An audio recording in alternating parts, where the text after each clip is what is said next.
இலங்கையில் பலருக்கு கர்ப்பப்பை வாய் புற்றுநோய் முற்றாக ஒழிக்கும் முயற்சியில் கொழும்பு ரோட்டரி கழகம். கர்ப்பப்பை வாய் புற்றுநோயால் இலங்கையில் பலர் பாதிப்படைந்துள்ளனர் என டில்மா தலைவரும் MJF அறக்கட்டளையின் நிர்வாக அறங்காவலருமான இல்ஹான் சி பெர்னாண்டோ தெரிவித்தார். கர்ப்பப்பை வாய் புற்றுநோயை தடுப்பதற்காக சுகாதார அமைச்சு, கொழும்பு ரோட்டரி கழகம் மற்றும் டில்மா ஆகியன இணைந்து முன்னெடுத்துள்ள வேலை திட்டம் தொடர்பாக தெளிவுபடுத்த ஊடகவியலாளர் சந்திப்பு கொழும்பில் இடம்பெற்ற போதே இதனை தெரிவித்த அவர்,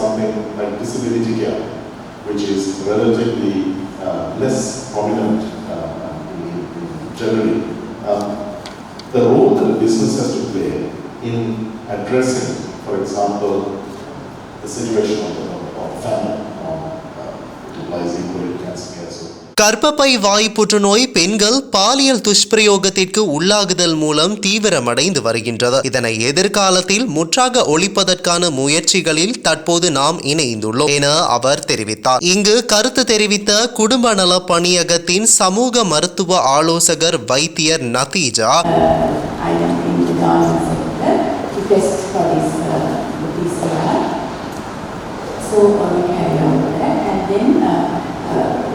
about statistics. So in 2023, about 2023 statistics, we have carried out screening in more than 60% in the 35-year age cohort and about 43% in the 45-year age cohort. That is both with and HPV. And then we talk about challenges as well.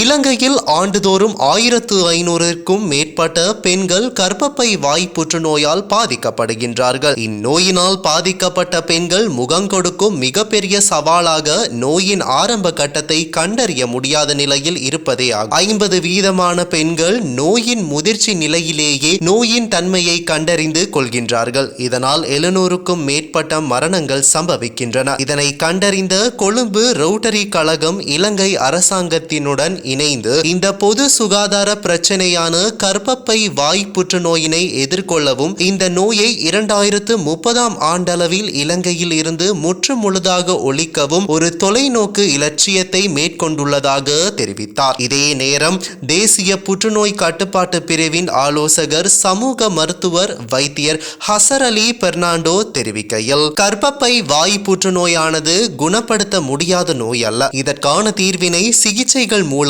பெற்றுக்கொள்ள முடியும். ஆனால் இந்த நோய்க்கான அறிகுறியை இறுதி நிலையில் அறிந்து கொள்ளக்கூடியது சற்று சவாலான விடயமாக உள்ளது. 35 முதல் 45 வயதுக்குட்பட்ட பெண்களே அதிகமாக இந்நோயால் பாதிக்கப்படுகிறார்கள். எனவே இந்நோயினை தடுப்பதற்காக பிரதான வழிமுறைகளாக பாடசாலை மாணவிகளுக்கு தடுப்பூசி செலுத்துதல் மற்றும் 35 முதல் 45 வயதிற்குட்பட்ட பெண்களுக்கு பரிசோதனைகளை மேற்கொள்ளுதல் ஆகும் என தெரிவித்தார். Cervical cancer is a sexually transmitted cancer because it is caused by human papillomavirus and it is sexually transmitted. Therefore, it is usually seen among sexually active females. And also, cervical cancer has a precancerous stage. Once you are infected with human papillomavirus, by the natural immunity, your body will reject the illness. So